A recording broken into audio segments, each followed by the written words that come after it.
Just go down. Good evening, everyone. Welcome to Charlie D's podcast on the Kray Twins and the Firm. Part 3. Once again, we have Tom with us. How are we doing, Tom? Yeah, I'm all good. Things are fine here. Good. What's the weather like down there? Actually, it's quite nice. It's sunny, blue sky, a little bit of a breeze, but that's copable. Yeah. So yeah, the weather's pretty good. She painted the wall outside today, then it started to rain, so that was very good. So moving on, we've sort of covered obviously Ronnie and Reggie through most of it. Yeah. And I thought what we'd do is sort of move on now over the next few weeks on the Firm. Yeah, that'd be good. Today we're going to do Ian Barrie and Albert Donoghue. Yeah, Scotch Ian. Scotch Ian and Albert Donoghue. Not the nicest of people, but well, fun enough, I've been sort of reading about and whatever, and what seems to be a bit of controversy. Let's start with Ian Barrie first. Is how many shots he actually fired into the ceiling of the Blind Beggar. Now, I done a podcast earlier. Sorry. On Wikipedia, it says 5 shots. Yeah. In one of the films, it was 2, and I read somewhere it was 4 shots. And so we know what it actually was. No, it's quite difficult because I saw a photo of the ceiling in the Blind Beggar, and there was only 3 bullet holes. So it's very controversial to how many shots did the man fire? Yeah. And the only person who's going to know that is Ian himself, and the barmaid who was which they called Blonde Mrs. X. No, Blonde Carol was. Yeah, Blonde Carol's Donahue. Sorry, mate. Yeah. Carol Skinner was where they killed Jack the Hat, but no, no, they called her Mrs. X, but somebody managed to find out her true identity and put it up online. So yeah, the only real people who are going to know is Mrs. X, the barmaid, and Ian himself. Last I heard, he's alive and well and living in Nottingham. Yeah, I heard that, or I read that. Yeah, well, I evidently he was Ronnie's right hand man when he to the full, and I've been reading that he was really close to him, and he was by his side literally 24/7. And I did read, whether it's true or not, but he was the only one that never really grasped on him. Yes, that is true. He's never wrote a book. He's never appeared in any films, and he's never appeared in any documentaries about the twins, their family, or their associates. And he's never really spoken of what happened that night in the Blind Beggar. He's literally gone to prison, done his time, and then he's kept his head down. There was rumours that he actually emigrated to Australia at one time. Is that true? I'm not sure if that's true, but I know that Mad Teddy Smith did. He actually emigrated to Australia, and a lot of people were under the influence of a rumour that was spread around that Ronnie had him killed, which in fact is massively incorrect because Smith emigrated to Australia and he came back, I think it's about 2006, and died not long after of cancer. So there's no chance that Ronnie could have killed him. We know that he was Ronnie's lover, and they had arguments like anybody does, any couple together. But yeah, as soon as he went to trial, he disappeared over to Australia, and there is photographs to prove that as well. So the evidence is to prove that he went to Australia is actually quite credible. Yeah. So when did they actually meet then? Do you know when? Because I know he met Reggie at first, I think, wasn't it, in the Grave Morris, Yeah. pub? Yeah, that's correct. So, I'm not sure when he met Ronnie, but what I do know is the madness of Smith. He used to carry around a little dog with him as well. I think it's Smith or Ian. Smith himself used to carry a little, and I think it's very similar to one that is in a picture with Reg and Francis, because Reg has a little dog under his arm. I think the dog that Smith had is actually a similar breeding to that one itself, whether it's a Shih Tzu or a Chihuahua. I'm not sure, but yeah, there is articles online to say that Smith used to carry a little dog around with him as well under his arm. Yeah. So was Ian Barrie? You say he was Ronnie's lover? No. That was Smith. Oh, Smith is right. So yeah, that was himself. So Ian Barrie, he wasn't gay. He was straight, or what? I don't know. It's not documented about his sexuality. What is documented is he was born in Scotland, and he was in the army. He was he worked with tanks. Hence the scar. Hence the scar on his cheek. There was a fire or an explosion, and unfortunately, he was in the way, and he copped some of the brunt of it. Like I said, I'll then give the explanation for the scar on his. I'll try and picture the photo. It's on his right. I know on his left, isn't it? He's just looking forward. Yeah. Yeah, looking forward. Yes, on his left side. Yeah, because I'm just trying to mentally picture the photo, because I've seen a photo of him on his own and a photo with Reg after Reg was acquitted on some charge. Went to court and the judge threw it out. Alexander, to give his proper name, Alexander Barrie, was with Reg at the time, standing outside the court. So it's just trying to mentally picture that image to see which side the scar is on his face. Yeah. Because what down Scotland, he went to live in Stoke Newington. Is that correct? I believe that is correct. Yeah, I do believe that's where we met. That's where we met Dixon, wasn't it? Yeah, I believe he did meet Jack Dixon there. And I think it was through Dixon he was actually introduced to Reg. And of course, by getting to know Reg, he got to know Ronnie as well.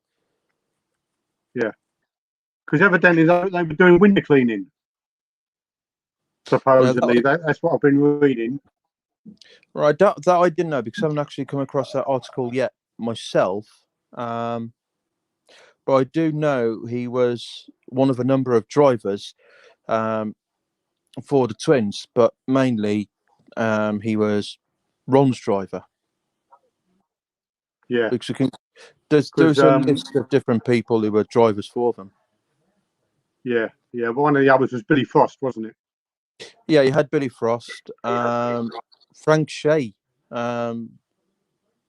Francis's brother, was also a driver. A brother, yeah. Yeah, so there was a list of drivers who they could call upon at any time, but the main trusted one for Ronnie was Alexander Barrie himself, Scotch Ian. Yeah, because he was born in Bristol, wasn't he? Evidently, not far from you. Not far from me, yeah, because I'm further south. But I think he moved to Scotland. We are talking about Scotch Ian. Yeah. I think he moved to Scotland with his parents at a young age. But he did have connections down here to the southwest, as well. Now he's more north, west or It's northeast. the Midlands, really, is it? Nottingham. Yeah. So he's trying to figure out which part the Midlands Nottingham is, and I'm sure it's north. It's northeast or northwest, one of the two. Yeah, that's where majority of his connections are now, because he basically left the life of crime and the Kray's legacy behind him. So, do you know much his early life? I don't know much about his early life. No, unfortunately, that is something I've got to do some more research on. Unfortunately, this week I haven't had a lot of time to other commitments, which is a pain because it gives me less time to concentrate and do research on the firm members that are not much known about. Yeah. So, he was sort of Ronnie's number 2 right-hand man. So, would Ronnie confide in him like things that not a lot of people knew about? The rest of the firm didn't know? I think he may have done. Ronnie was, in some cases, a closed book. He didn't really open up to many people because, if you do something like that, then to him, it would have been a sign of weakness. Same as his sexuality. We knew Ronnie was gay, even though he did interviews in Broadmoor where he said, actually, I'm bi. So whether he's trying to mask his sexuality by getting married and then finishing with Kate, it's a difficult one to understand because he was very close. I took that sort of view that when he married Kate, it was all to show like he was man, if you know what I mean. But by then it didn't matter in as much as he was in Broadway. He wasn't going to come out, was he? Let's be honest, as such. No, there's no chance. It's sort of a mystery why he done that. I couldn't really understand it. So, what was Ian or Scotch Ian? Was he there at the murder of Jack the Hat? I don't believe he was. No. We know Chris Lambrianou and Tony Lambrianou were there. Ronnie Hart was there, who was, as documented, said he was a distant cousin to the twins. I'm not sure on which side, whether he's his mother's or his father's. I think it'd probably be more likely to be his father's side. But no, there's nothing there to suggest that Scotch Ian was actually there at the killing of Jack the Hat. Literally just the killing of George Cornell. Yeah. But the reason he fired the shots into the air was basically to everybody get down. Because if you're getting away, you're going to get badly hurt, or even worse, you're going to get killed. Yeah. And the only person who wasn't really frightened by any of this that was going on was Cornell himself. So he wasn't really fazed that Ian fired shots into the air and they hit the ceiling. He did not really seem fazed by that. And I can believe the attitude, because when Stephen Burkoff played Cornell in the Krays, even then the character himself did not seem fazed by Ronnie Kray being there with a gun ready to blow his brains out, because he was sorry. In one of the I can't remember his or legend now. There was actually other members of the bar itself, wasn't there? There was members of the firm in the film The Krays. Looking back on it, Cornell did go in trying to cause trouble, and so did Jack the Hat. He went into the pub as well. I'm not sure which one it was. I know it wasn't the Blind Beggar. It could have been the Grave Morris he was in. But Jack the Hat came waltzing in with a gun, wanting to kill Ron and Reg. But as for the Kray's film itself, I think there was members of the firm there, but they just kept out the way. Yeah. But then again, it's been a good 6-7 years since I've seen that film, even though I've got it on DVD. Because fun enough, what was surprising was that when Ronnie shot Cornell, we shot him in the head, and that was about evidently 8:30, 9 o'clock at night. Yeah, that's correct. But he actually died 3:30 the following morning in hospital. Now, he was taken to the London hospital because that is smack bang opposite the Blind Beggar, so he would have been taken there. And it sort of seems a little bit not strange, but unusual that someone gets shot in the head like that would sort of take 7 hours, to pay. Although I would imagine they was working on him for quite some time in the operating theatre on Cornell. I mean, yeah, definitely. It is just rather odd that 9 times out of 10 you take a bullet to the brain and you're dead near enough instantly. Yeah, but I think it really depends on which side of the brain that got hit. Because at the time, The Sun Ain't Gonna Shine Anymore by the Walker Brothers was playing. And the bullet, from what's been said, I don't know if another shot was fired. Was the bullet actually ever recovered from Cornell's brain? Didn't it go right through? It's depending on which side the jukebox was. Was the jukebox behind him or was he at the bar itself?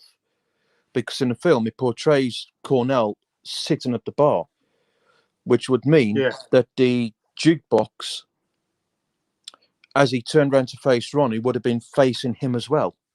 So the only time he actually would have been away from him was when he was facing the bar drinking his drink.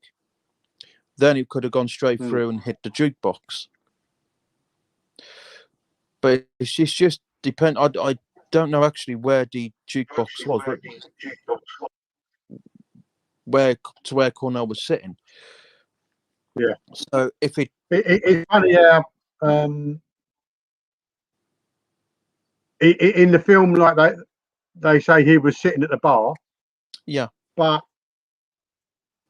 other people say he was sitting at the table. And also doing the rounds is that when he walked in, Cornell supposedly said, "Well, look who's here then." But another story is he just walked in, pulled the gun out and shot him. So do you think there was any conversation between the two of them? I don't think there would have been, because Ronnie wasn't really one for conversation with Cornell anyway. And I did read the article that Tina put up about when the Kemp brothers went to visit Ronnie, excuse me, about the film. And Charlie had gone through the script and said, yes, it's good. Ronnie was quite happy with that. But the question came up about Cornell being killed in The Blind Beggar. And it was either Martin or Gary said, if he didn't die, or the bullet hadn't hit him properly, skin or whatever, what would you have done? And Ronnie's words were, I would have to go back and do it again. Those Well, I would imagine he would have fired another bullet.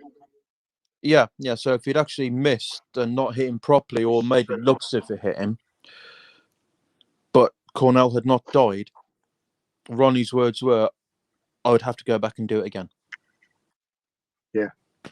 Well, obviously he never died instantly, because he died 7 hours later in the hospital. But yeah, exactly. And as we've sort of just said, if you get shot in the head, 9 times out of 10 you're killed instantly, and that's probably what he thought. Yeah. When he pulled the trigger and it hit him. Definitely. I think that's what Ronnie would have thought, but obviously now, from what happened, he would have known better, because he would have been told Cornell didn't die instant. But by the time that Ronnie would have gone back, if he'd been told sooner, it would have been too late anyway, because by that time, Cornell, as you say, he would have been in the hospital and they would have been working on him. Yeah. So there was never really any possibility of a second chance. See, it seems rather strange that, I know we've spoke about it before. But I mean, that was in 68, wasn't it? Yeah, the murder was in 68. The trial was in 69. Yeah, and also the way the film was portrayed, it that once Ronnie shot Cornell and then Reggie killed Jack, they portrayed it to be the same night. It was, but obviously it was months apart, wasn't it? It was. There was a hell of a time difference apart from it, but it was portrayed as, in the film, as the same night, which wouldn't have happened anyway, because Reg would have been worried about Ron. So there's no way really that Reg could have gone out and killed Jack the Hat in the same night, because he'd be more worried about Ron, getting Ron safe and keeping him out the way. Yeah. See, I often wonder why, when they do real life films like that, and that is obviously, we all know it was wrong information as such, what they portrayed. Why they allow it to be shown like that? Well, I think it's more the money. I think really money talked within the films. Because I know there was at least £10,000 exchanged for the rights to the film, The Krays. But there's a couple discrepancies in the film. Like I say, and we have spoken about this one before, where if you go right to the start, where Ron and Reg are in hospital as children, they portrayed Violet as being foul-mouthed, that she swore. Yet she never swore in her life. But if you listen to John Pearson's interviews, even he said she was a polite woman. She never swore. She was like a Cockney Queen mother. And that's what I tend to believe. I tend to believe that she wasn't foul-mouthed. She wasn't an aggressive woman. Yet in the film, she's portrayed as that, as being quite, come on, and if you want some, let's have it. But yeah, she was nothing like that. Yeah. Well, without mentioning anyone's name, hopefully next week we may be able to get a more definitive answer. If definitely, if a certain is free to come on, but we won't know that until sort of next Wednesday. So keep your ears open, everybody, and your eyes open. We may well have a special guest next week. We very well could. I've got this person's name, who at the minute will remain anonymous. But yeah, I have a telephone number for this person, and I'm in contact at the moment, and we're just backwards and forwards talking about things. because she's also got some filming to do. Right. So I'm not sure what that's about, but I can find out. I can ask, and yeah, okay. I'll be told anyway. But I have been trying to get another person involved who was known to the Krays, and also did some work for them. He was the mechanic for them. So if Ron or Reg was in an accident with a car or a crime had been committed, they could put them in the ship, basically. He would sort it out. The car would be fixed and sorted. If it was repairable, it would be repaired. If it wasn't, then obviously the car would be got rid of and scrapped. But 9 times out of 10, when a car went to this person, it was because of Reg. Because Reg was... He was an appalling driver. He was not the best of drivers. And the amount of cars he had near misses with, just innocent members of the public, and he got shouted at and swore at for it. Where Ron was totally the opposite. Ron didn't really drive. Although he had a driver's license, he never drove. Because Ron was a germaphobe. This is documented to why he never drove, because he didn't want to catch the other people's germs off the steering wheel or the gear stick or seat belts. So he always preferred to be driven. We're in now with COVID. Yeah. Well, if he was still alive now when we had COVID, he would be shitting a brick. Yeah. He literally would shit a brick because he wouldn't know how to deal with it. And with his way of life and Reggie's way of life, they wouldn't stick to the guidelines. They'd still be out and about, and it'd be like two fingers up to the establishment, but internally shitting a brick in case they caught it or Ron caught it. So yeah, that's that little bit about Ron. But yeah, he, like I say, although he could drive and he had a driver's license, he preferred to be driven. You know, he was I think in that case, while they say a woman of luxury where she's driven, he was a man of luxury where he was driven by his driver. Do you think it was a status thing as well?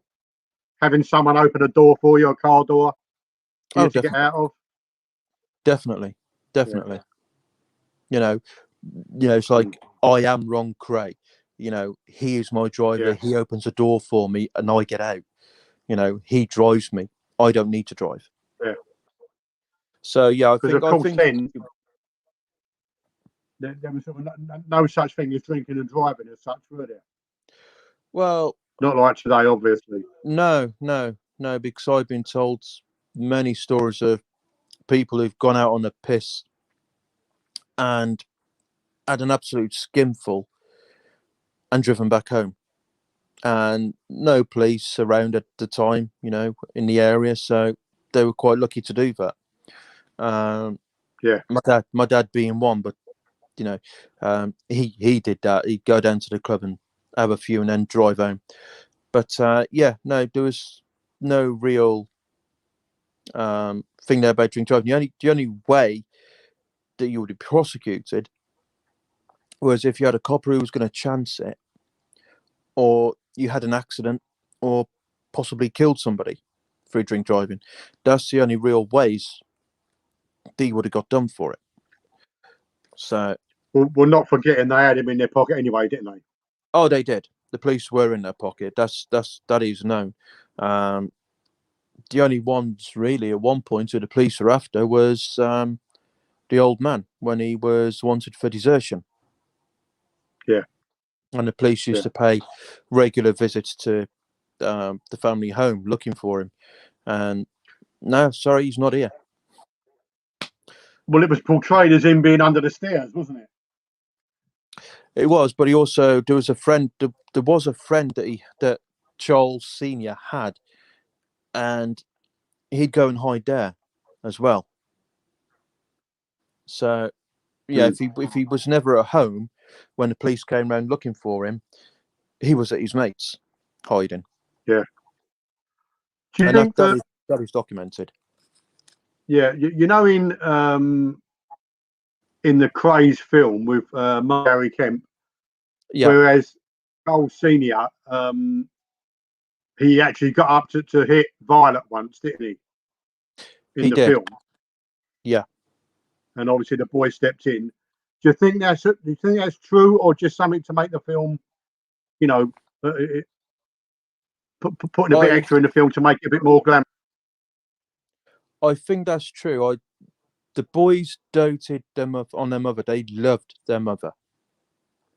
They didn't so much love the old man because the old man was portrayed as a bit of an arse. And to go back on it, he died not long really after Violet. He was gone before the boys had gone, and they never went to the funeral. They never asked for compassion. That's right. Yeah. They never asked to go to the funeral. So, yeah, they were a lot more closer to their mum than they was their dad. Well, I think it's portrayed that they never asked to go because of the amount of people that was at mum's funeral. Yeah. You know, and it was like a slideshow, wasn't it? Like a fashion show sort of thing. It was. So It was quite a shame. Yeah. All right. Well, look, that's enough with sort of Ian Barrie. Yeah. So what do we actually know about Albert Donoghue? Well, Albert Donoghue, he was actually shot by Reggie Kray. Reggie Kray tested him because it was his way. It was Reggie's way of sussing Donahue out. Can I trust you? And he actually shot Donahue in the leg. Donahue was then taken to the family doctor, I believe, and had the bullet removed and the wound treated and closed.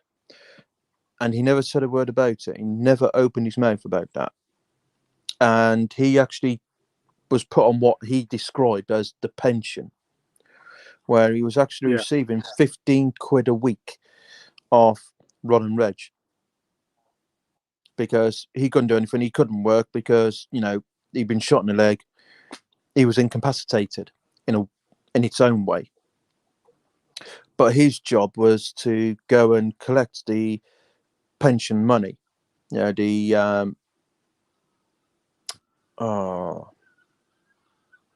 not racketeering, that's the wrong word.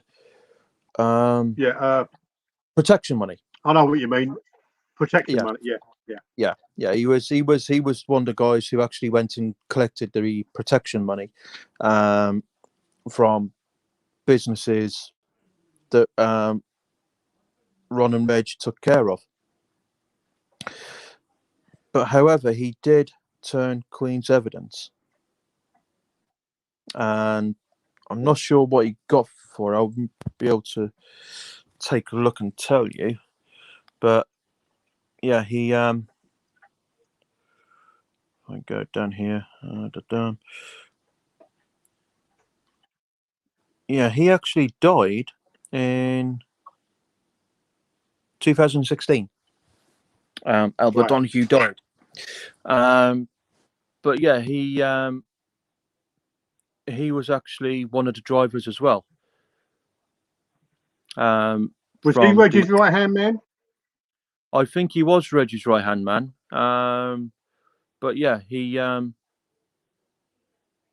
did a lot of bucks. He did a lot of interviews. Obviously, after the twins had been put away, and he was. What they wanted to do is they wanted Donahue to stand trial for Mitchell's murder. Yeah. Of course, he's gone. Hang on, I had nothing to do with that. No way. That's right. And yeah, because he had nothing at all to do with Frank Mitchell's murder. That was down to Fred Foreman. Fred Foreman was in the back of the van. Fred Foreman was the one who pumped the bullets into Mitchell. Although Donahue Well, we was covered present. that last time, didn't we?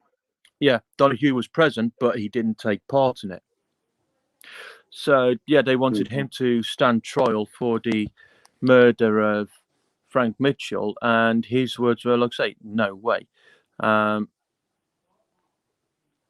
he had, if I just go here, he was actually Irish. He was born in Dublin. Right. And he was actually on Bonfire Night, the 5th of November, 1935. And he was the third eldest of 4 children. Donahue was.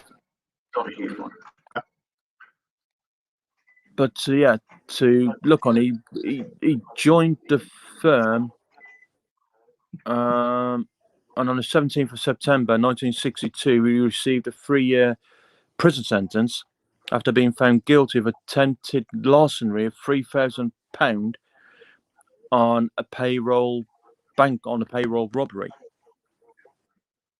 Well, But when £20,000 then would have been a lot of money now, wouldn't it? Well, £3,000 then, that would buy you your house then, and you'd probably still have a few quid left over. So £3,000 now, £3,000 back then now would probably be good 100,000 potentially, maybe a little. Yeah.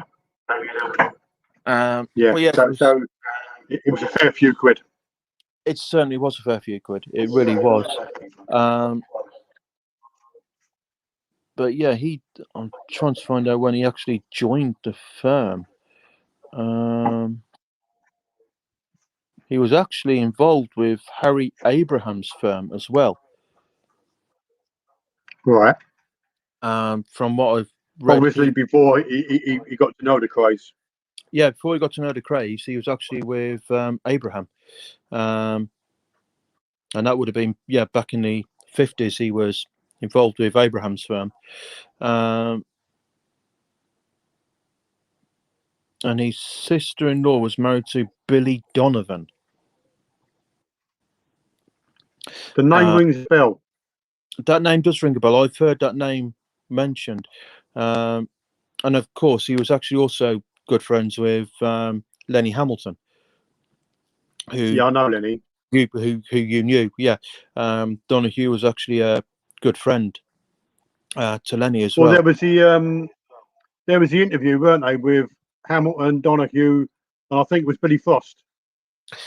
Yeah, Billy Frost also did an interview with Lenny Hamilton, but the things that Lenny Hamilton said, Billy Frost tried to downplay. It's not. Well, we spoke about this before, didn't we? Yeah. Yeah. Well, I said it's not actually. Frost was trying to basically sweep it under the carpet. He was trying to sweep everything that Lenny said. He was trying to sweep under the carpet and downplay and saying it's not as bad as it sounds. And they actually mentioned about people going off to be incinerated and got rid of, and evidence to get rid of. And that was with Billy Frost and Lenny.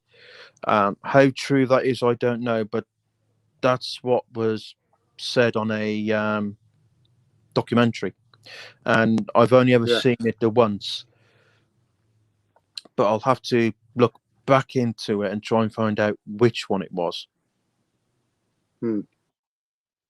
Yeah, so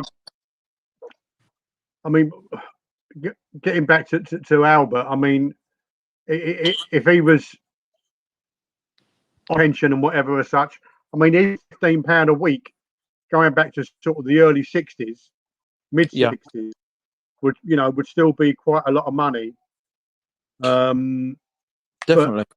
I wonder whether they was all on the same sort of money, like pension-wise, being part of the firm, or although I would imagine Leslie Payne got more because he was sort of more the brains of the outfit, wasn't he, as such? Yeah. Payne certainly was the brains of the outfit. He probably would have got something like about 18, 20 quid a week if he was on the pension. Because 15 quid back in the 60s, you're talking as probably what, a week and a half wages for your average work. Like it could even have been 2 weeks' wages. It just really depends on what job you was in at the time. I'm thinking I left school in 72 and I was on a tenner a week. Yeah. So, you know, that's going back 10 years and what it's worth now. So it would have been worth a few quid. But what I could never make out, or I never sort of found out who was involved and whatever, was all the long firms. You know, when they was with all the merchandise and whatever. Was it a twin thing, or was it the whole shaboozle? Was it all of them? I think it was all of them, but then again, Payne was a majority behind that anyway, because he dealt with a lot of money and deals for Ron and Reg. And there was other people involved who set up the meetings for when they went over to America and met mafia heads. Did they both go? They did both go, but Ron also went on his own as well. So they did travel together to America, but yeah, Ron wanted to go again, and he wanted to meet different people, different figureheads in New York and Chicago. And there was one who said, "No, I'm doing other things. I'm busy." But the reason for that was Ron and his guide, who he was with, were actually being followed by somebody who was under investigation by the FBI. So, yeah, Ron, on his visit on his own, basically all he got to do was enjoy the sights and enjoy the small amount of the lifestyle that he could have had there. Yeah. So, well, yeah. Well, once again, the film portrayed the bearer bonds to be worth hundreds of thousands of pounds, didn't they? They did. That would be in the film Legend. Yeah. Yeah. So, you know, who knows what that would have been worth nowadays? You're talking millions. Literally, yeah. Literally, you're talking about really. Probably got 4 million easily. Yeah. So I don't know whether anything ever actually became of that. Well, going by the did, didn't it? Because they were actually cashing them. Because wasn't it mentioned about they could double the amount coming over? Sorry, yes, they could. They could. But I don't, with the money they had, I don't think when they went to prison that all of their assets were actually recovered. Like if you killed somebody now, or you did somebody wrong and it involved money as well, that money would be recovered by the courts and the police. However, I don't think it was in the case of Ron and Reg. All their assets were never seized. All they seized was the buildings. So you had the Kentucky Club went, the Regency went, the R&R Club went, and Esmeralda's Barn went. And whoever it was ended up with the Carpenter's Arms. But the thing was with the Carpenter's Arms, although they brought the property, they never actually had the deeds to it. They never ended up with the deeds. For whatever reason, they never ended up with the deeds. So legally, yes, they did own it, but in theory, they didn't, because they had no paperwork. There's sort of, we wouldn't say rumours, but it was supposedly bought for Violet, wasn't it? It was brought for Violet, yes. But it ended up basically as a pub where any of the firm members could drink on a tab and not worry about it. because Yeah. it's unlikely to get paid for anyway. So, yeah, that's how the pub ended up. I'm not sure who owns it now, and I'm not sure when they acquired it, but obviously that would have been after the twins were sentenced for murder. Yeah. Well, there was. I mean, I've drunk in there a couple of times. I wouldn't say many times, but from when I've worked all around Bethnal Green and whatever, and there was then all sort of memorabilia on the wall and whatever. But I don't know about now because, as I say, it's got to be 20 years since I've been in. I don't even know if it's still there, or whether it's flats or whatever. But I would imagine it is, because I think it would have been probably been on the news if it had been shut down or whatever, purely because of its, involvement with the Krays. Yes, no, it's right. It's like, this is the problem that the Blind Beggar's having. Yeah. The guy who owns the Blind Beggar is not getting the full help from the government, and he's worried that the pub's going to go. And yeah, I will drop a name here. Mickey Goldtooth, who runs the Gangster Tour up in London, he has actually been helping to keep the pub going. He's been putting posts up and help fundraising for it. And at the moment, I haven't heard any bad news. So I'm hoping really that the Blind Beggar is still there, and when all this goes away and we can return to some form of normality, it can reopen, and hopefully then the guy who owns it can try and rebuild his life and his business. Yeah. The only thing I read about that a few weeks ago was that obviously when it was open, we know it's not open now, but because of its because of the name, the Blind Beggar, because of the name, the Krays, that it was very, very expensive in there. Very expensive. I can believe that. Because I mean, we're talking sort of £6-7 a pint. Yeah. Well, I've lived in the area. Yeah. And let me tell you, people there are not going to pay £7 for a pint of beer. No. So that's, probably got a lot to do with I would say the downfall, but it probably hasn't helped it by charging that amount. No, and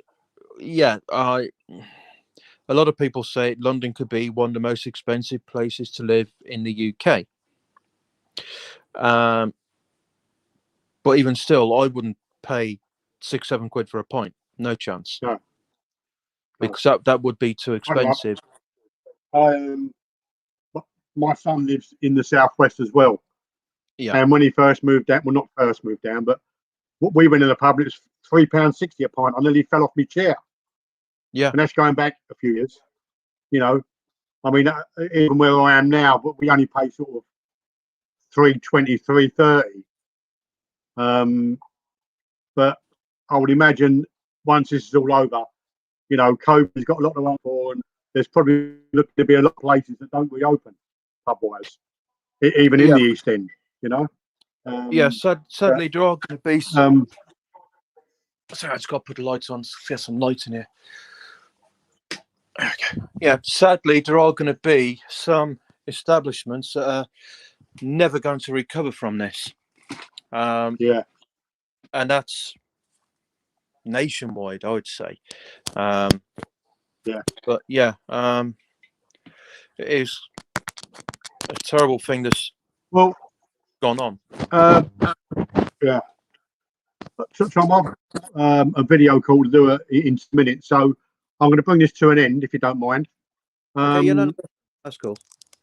So we sort of covered Albert and Scott Ian. How about part 4 next week? We go for Tony and Chris Lambrianou. Yes, definitely. Well, I'm actually friends with Tony and Chris Lambrianou's niece, Kelly. Right. So I can always, if I get stuck for any information for anybody else, I can always ask Kelly. That's not a problem. Right, that's good.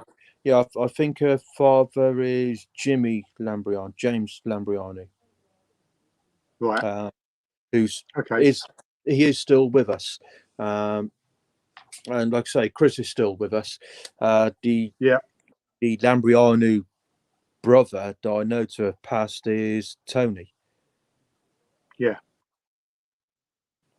But I can always I speak to Kelly now and then when I get on. Yeah. Messenger and she's on. We get chatting. So can always speak to her about Chris and Tony if there's anything there that I don't know.